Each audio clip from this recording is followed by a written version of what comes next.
आज गृह मंत्री अमित शाह और रेल मंत्री और सूचना प्रसारण मंत्रालय भी उन्हीं के पास है, अश्विनी वैष्णव ने आज एक रिपोर्ट कार्ड जारी किया जो सरकार ने शुरुआती 100 दिनों में काम किया है उसका एक लेखा जोखा पेश किया। इससे यह दिखाने की कोशिश की गई कि मोदी सरकार किस तेजी से तमाम मोर्चों पर काम में जुट गई है और उसका असर भी दिखने लगा है। यह रिपोर्ट कार्ड बताता है कि नीति निर्माण के क्षेत्र में मोदी सरकार स्थिरता की पक्षधर है और जरूरत पड़ने पर उसमें लचीलापन भी देखा गया है। रिपोर्ट में देश बुनियादी ढांचे के विकास से लेकर नए कानूनों को लागू करने तक की बात इसमें की गई है। विज्ञान और तकनीक से लेकर कारोबार तक उठाए गए कदमों की विस्तार से जानकारी आज पेश की गई रिपोर्ट कार्ड में दी गई है। किसानों, युवाओं, महिलाओं और आम मध्य वर्ग के लिए जो खास पहल की गई है शुरुआती 100 दिनों में, वो तमाम जानकारियां इस रिपोर्ट कार्ड में सार्वजनिक की गई है। पहले 100 दिन का रिपोर्ट कार्ड पेश करते हुए गृह मंत्री अमित शाह ने यह भी दावा किया कि एक देश एक चुनाव मोदी सरकार के इसी कार्यकाल में लागू हो जाएगा। एक बहुत महत्वाकांक्षी परियोजना आप लोगों की रही है, वन नेशन वन इलेक्शन, उसको लेकर क्या योजना है और कब तक इसको लागू किए जाने की संभावना है? इसी सरकार के कार्यकाल में वन नेशन वन इलेक्शन हम लागू करेंगे। उधर इस मौके पर जब सरकार ने अपने 100 दिन पूरे किए तो कांग्रेस ने भी विपक्षी पार्टी होने के नाते सरकार ने इन 100 दिनों में क्या कुछ नहीं किया उसको लेकर भी एक रिपोर्ट जारी की। सुनते हैं कांग्रेस प्रवक्ता सुप्रिया श्रीनेत को। यू टर्न सरकार पिछले 100 दिन से चल रही है और यू टर्न करने को मजबूर इस देश के लोकतंत्र ने किया है, इस देश के विपक्ष ने किया है, इस देश के लोगों ने किया है। अहंकार अब नहीं चलेगा और यू टर्न सरकार को करना पड़ेगा। तो मोदी सरकार के तीसरे कार्यकाल के पहले 100 दिनों पर ज्यादा चर्चा करने के लिए हमारे साथ जुड़ रहे हैं पूर्व केंद्रीय मंत्री और बीजेपी के वरिष्ठतम नेताओं में से एक रविशंकर प्रसाद जी। रविशंकर जी, बहुत बहुत शुक्रिया, धन्यवाद बात करने के लिए। तीसरे कार्यकाल के 100 दिन पूरे हुए, शुभकामनाएं। प्रधानमंत्री मोदी का जन्मदिन है, उसकी भी आपको आज बहुत बहुत शुभकामनाएं। पहले 100 दिन कैसे रहे सरकार के आपकी नजर में? देखिए, पहले आपको बता दें कि प्रधानमंत्री का जन्म दिवस है, मेरी भी शुभकामनाएं हैं, वो देश को खूब आगे बढ़ाएं, दुनिया में प्रतिष्ठा बढ़ी है। लेकिन एक बात आप जानते हैं ना, आपके दर्शकों को प्रधानमंत्री अपना जन्मदिवस मनाते नहीं है। आज वो कहाँ, उड़ीसा में है ना, बहनों के लिए, भगिनियों के लिए वो कार्यक्रम लॉन्च कर रहे हैं वहाँ पर। दीपावली में वो कहाँ रहते हैं? पहाड़ों पर, सेना के जवानों के साथ सरहद पर। होली में भी उनके पास रहते हैं। तो ये मोदी जी की सोच है, पूर्ण कर्मयोगी, अपने जन्म दिवस पर भी काम करना है। अब जहाँ तक सवाल है, बहुत कुछ बातें आपने बताई है प्रेस से, वो विस्तार से आया भी है। मैं थोड़ा इसको बड़े रूप में देखना चाहता हूँ। सोच और सोच को जमीन पर लागू करने का संकल्प। 370 समाप्त हुआ ना, आज कश्मीर में चुनाव हो रहा है ना। आप तो बड़े अनुभवी पत्रकार हैं। जहाँ गोलियां चलती थीं, जहाँ ढेलेबाजी होती थी, जहाँ पाकिस्तान के झंडे लाल चौक पे लहरते थे, वहाँ तिरंगा लहर रहा है, भारत माता की जय हो रही है और जनता कितना खुशी से कैंपेन कर रहे हैं, लोग देख रहे हैं, लोग रात भर कैंपेन कर रहे हैं, आप भी दिखा रहे हैं, आपके पत्रकार भी वहाँ गए हुए हैं। ये होता है बदलाव। और ये बदलाव इसलिए हुआ तो देखा करोड़ों कैसे टूरिस्ट पहुँचे, कैसे IIT एम्स खुला, कैसे वहाँ पर लोगों को शांति दिखाई पड़ी, कैसे नगरपालिका और ग्राम पंचायत के चुनाव हुए जो रुके हुए थे। जब जनता इन चीज़ों का एहसास करती है ना, तो विश्वास बढ़ता है जी। आज हमें बहुत खुशी है कि जमहूरियत जीत रही है कश्मीर में और पूरा वो पूर्ण राज्य बनेगा। तो ये भी एक 100 दिन का संकल्प है जिस पर मुझे बहुत गर्व है। बिल्कुल। बाकी 2-3 बातें मुझे बोलने दीजिए, फिर मैं आपके सवाल का जवाब जरूर दूंगा। इन 100 दिनों में एक तरफ देखिए आप, 70 साल के ऊपर के सभी लोगों के लिए 5 लाख के आयुष्मान भारत की व्यवस्था है। आपकी कमाई कुछ भी हो, करोड़पति हो या खाकपति हो। वहीं लखपति बहनों के लिए भी व्यवस्था है, वहीं लार्जेस्ट एमएसपी भी दिया गया है, वहीं 1 करोड़ नौजवानों को इंटर्नशिप की व्यवस्था है, 11 लाख करोड़ रुपया इंफ्रास्ट्रक्चर पर खर्चा किए जा रहे हैं जिससे लोगों को अवसर मिलेंगे। और तो और मोबाइल बनाने में अगर भारत दुनिया का सेकंड बिगेस्ट मैन्युफैक्चरर हो गया तो अब सेमीकंडक्टर आ रहा है। तो ये देखेंगे आप तो लगता है सर्वव्यापी सर्वस्पर्शी विकास जो होना चाहिए। वक्फ बिल भी बन रहा है, उसमें भी जेपीसी का काम हो रहा है, 3 तलाक समाप्त हुआ, वक्फ में भी अमेंडमेंट होगा। तो ये हमारी सोच है जो भारत को आगे बढ़ाती है। जी आपने कश्मीर का जिक्र किया, ये कांग्रेस पार्टी के प्रेस रिलीज में जो बातें की गई हैं उसका जिक्र कर रहा हूं कि इन 100 दिनों में कांग्रेस पार्टी कह रही है कि टेररिस्ट अटैक 26 हुए, 21 जवान शहीद हो गए, 29 सोल्जर घायल हुए, जम्मू जैसे इलाके में आतंकी हमले होने लगे जो कि शांत इलाका था। इसको कैसे काउंटर करेंगे रवि जी आप? देखिए, पाकिस्तान परेशान नहीं है क्या कि 370 समाप्त हो गया, जनता तिरंगा लेकर के कैंपेन कर रही है, 15 अगस्त 26 जनवरी मन रहा है, तो कोशिश कर रहे हैं, तो आते हैं तो मारे जाते हैं कि नहीं मारे जाते हैं? अब हमें ये बताइए। हमें अपने सैनिकों की शहादत पर गर्व है, हम सैल्यूट करते हैं, उनके मंसूबे सफल हो रहे हैं क्या? 1 हफ्ता से अधिक उनकी जिंदगी नहीं होती है। कांग्रेस पार्टी का अगर यही बचा है तो गिनाते रहें।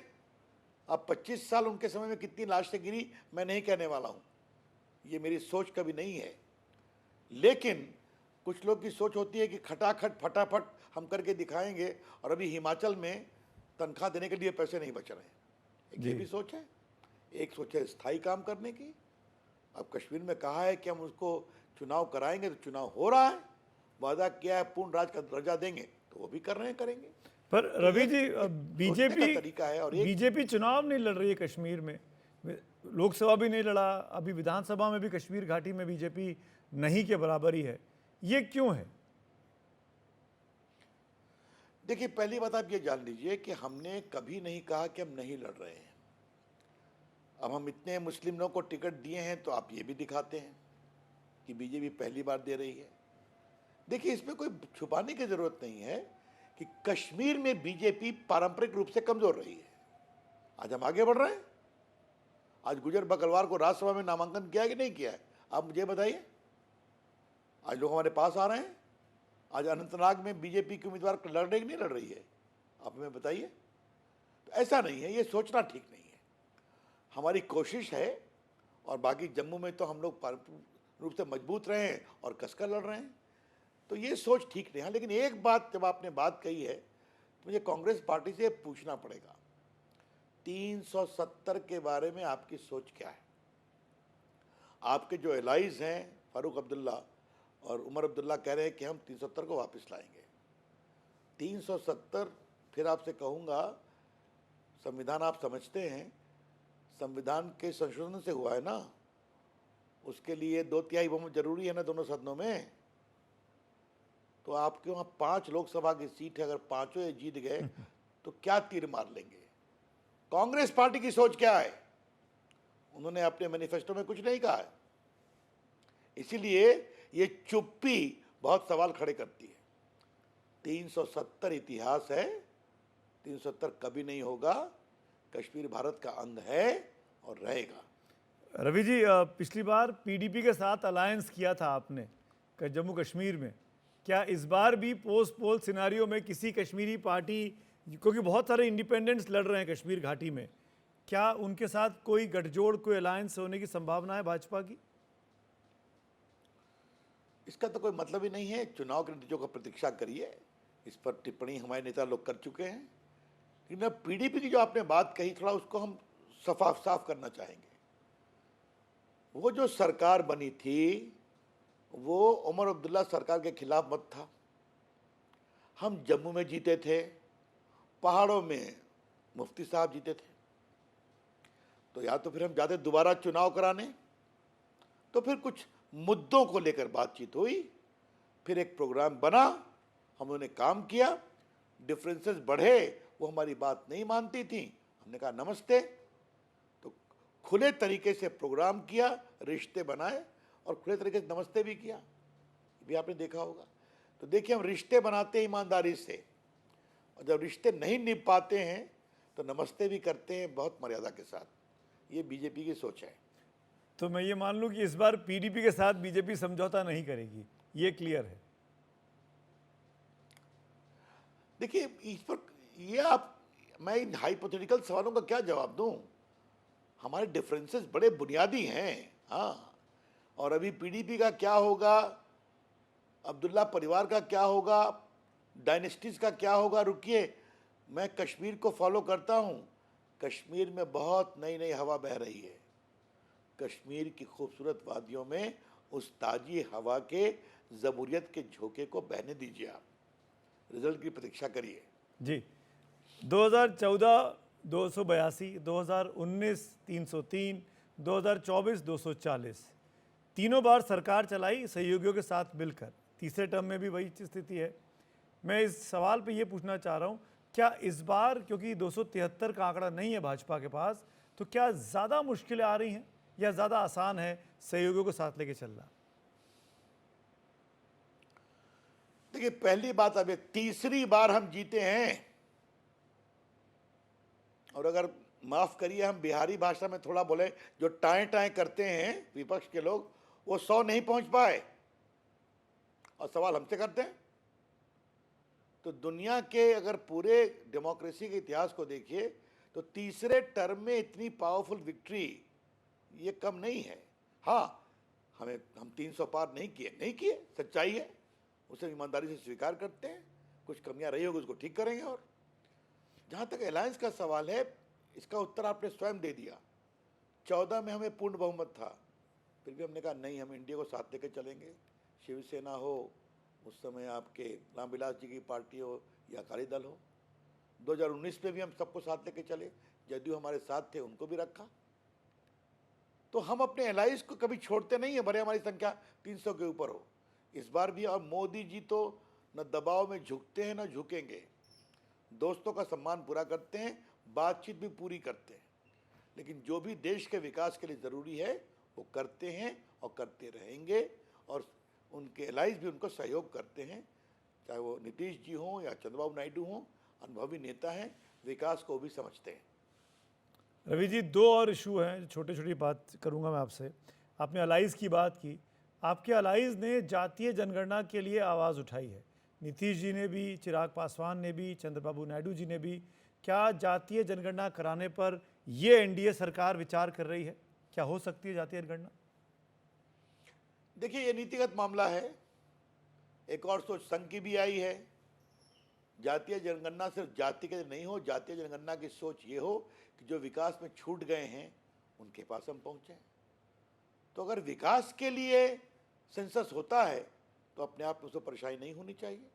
मैं अति पिछड़ों के विकास का बहुत बड़ा समर्थक हूँ। मैं महादलितों को जो अभी तक हिस्सेदारी नहीं मिली है उसका मैं स्वयं बहुत बड़ा समर्थक हूँ, मिलनी चाहिए। लेकिन इसका स्वरूप क्या होगा, सरकार को अपना फैसला करने दीजिए। और वैसे भी जब मोदी जी की सरकार की सोच है सबका साथ सबका विकास, सबके प्रयास से, तो उसमें वो भी आते हैं जो विकास की दूरी से छूट गए हैं, तो वो चिंता की जाएगी, ये मैं आपको कहना चाहता हूँ। इस सरकार में काफ़ी ज़्यादा अकोमोडेटिव दिखाई दे रही है। जैसे वक्फ बिल जेपीसी के पास चला गया, लेटरल एंट्री पे कंट्रोवर्सी हुई, तुरंत प्रधानमंत्री ने इंटरवीन किया, उसको वापस ले लिया। आप एनपीएस के बदले उसको और मॉडरेट बनाकर यूपीएस लेकर आ गए, ओपीएस से बेहतर, आप जैसा कि बीजेपी दावा कर रही है। क्या अग्निवीर में भी ये हो सकता है? क्योंकि उस पर भी कई बड़े बड़े फौजी अधिकारियों ने कहा है कि इसकी समीक्षा की ज़रूरत है। देखिए, अग्निवीर काफ़ी सोच समझकर बनाया गया है। और एक बार देखिए कि अग्निवीर में आजकल नौजवान बच्चे भी हैं और नौजवान बेटियां भी हैं, और कितना बढ़िया काम करें, उनका पैकेज कितना अच्छा, ये भी देख रहे हैं। और उनके अब वहाँ से लौटने के बाद उनको पुलिस में, उनको बीएसएफ में, सीआरपीएफ में, सीआईएसएफ में, सरकारी नौकरी में क्या वजन मिलेगा, ये भी बातें घोषणा की हो चुकी है। देखिए, फिर आपने कहा है तो मैं आपको एक बात बताना चाहता हूँ। दुनिया भर में जो फाइटिंग फोर्स होती है उसकी उम्र का बहुत बड़ा महत्वपूर्ण अंग होता है। तो भारत की फाइटिंग फोर्स यंग होनी चाहिए, बलशाली होनी चाहिए, इसके लिए अग्निवीर योजना आई है और इस पर पूरा गंभीरता से विचार किया गया। स्वयं माननीय राजनाथ जी ने, प्रधानमंत्री ने कई बार उसको एक्सप्लेन भी किया है कि भारत अब दुनिया की एक बड़ी ताकत है और बड़ी आर्मी है, तो उस आर्मी की एज प्रोफाइल ये बहुत ज़रूरी है। तो इसमें कोई परेशानी नहीं होनी चाहिए। उनके हितों का, उनके भविष्य के हितों का पूरा ध्यान रखा जाएगा। अब कुछ लोग को हर चीज़ में राजनीति दिखाई पड़ती है, तो फिर मैं वही कहूँगा, हमारी सरकार खटाखट फटाफट वाली नहीं है कि राहुल गांधी को एक चिट पकड़ा दिया, कुछ बोल दिया और बाद में हिमाचल में तनख्वाह बेचने के पैसे नहीं है। हाँ, ऐसा नहीं करते हम। मैं फिर से मैं समझा नहीं, पुनर्विचार होना चाहिए कि नहीं होना चाहिए अग्निवीर पर? नहीं, ये किसने कहा कि पुनर्विचार होना चाहिए? अच्छा, ठीक है। ये तो किसी ने नहीं कहा। उसको, उसमें जो मजबूती की आवश्यकता है और उसके लिए जो बातें कही वो तो हो ही रही है बात। स्वयं गृह मंत्री ने कहा है, आज भी कहा है, बाकी प्रदेश सरकारें कह रही हैं, उनको कई पैरामिलिट्री फोर्सेस में उनके लिए प्रायोरिटी दी गई है, तो हो ही रहा है। लेकिन अग्निवीर की समीक्षा की जानी चाहिए, ये किसने कहा आपको? अब कुछ लोग डिमांड करते हैं, लेकिन मैं बता दूं कि अग्निवीर योजना सेना के बेस्ट फाइटिंग जनरल्स और स्पेशलाइज्ड थिंकिंग के बाद आई है। ओके, काफी चर्चा भी हुई है इस पर। रवि जी, आपने वक्त निकाला, इसके लिए बहुत बहुत शुक्रिया, धन्यवाद एनडीटीवी इंडिया से बात करने के लिए। Thank you so much. हमेशा अच्छा लगता है, कुछ कुछ सीखने को मिलता है आपसे बात धन्यवाद। करके।